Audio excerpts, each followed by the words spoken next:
Child ఆర్టిస్టుగా కెరీర్ను ప్రారంభించి హాస్య నటుడిగా రాణించి కథానాయకుడిగా ఎదిగిన వ్యక్తి ఆలీ ప్రస్తుతం తనదైన నటనతో నవ్వులు పంచుతున్నారు. అలీ కెరీర్ను మలుపు తిప్పిన చిత్రం యమలీల.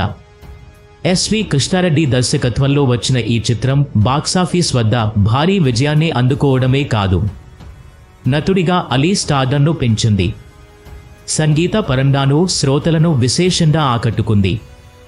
ఈ కథకు ఆలీని కథానాయకుడిగా తీసుకున్నామని దర్శకుడు ఎస్వి కృష్ణారెడ్డి అనుకున్నప్పుడు చాలా మంది వద్దని సలహా ఇచ్చారట. అయితే ఎస్వి కృష్ణారెడ్డి మాత్రం ఆలీ అయితేనే ఈ కథకు సరిపోతాడని భావించి ఆయననే ఓకే చేశారు. ఇక కథానాయిక ఎంపిక విషయంలో తొలి ప్రాధాన్యం సౌందర్యకు ఇచ్చారు. ఇదే విషయాన్ని ఆమె వద్ద ప్రస్తావిస్తే తొలుత ఒప్పుకున్నా ఆ తర్వాత ఆలీ హీరో అని తెలియనంతో తన తండ్రి సూచన మేరకు సినిమా నుంచి తప్పుకున్నారు. దీంతో ఇంద్రజరు కథానాయికగా తీసుకున్నారు.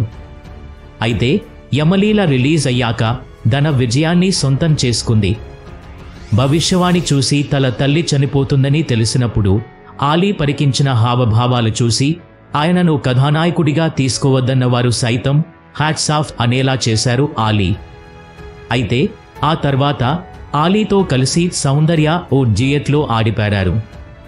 శుభలగ్నం చిత్రంలో చినుకు చినుకు అందలతో పాట కోసం సౌందర్యను అడిగితే మరో ఆలోచన లేకుండా ఆమె ఒప్పుకున్నారట.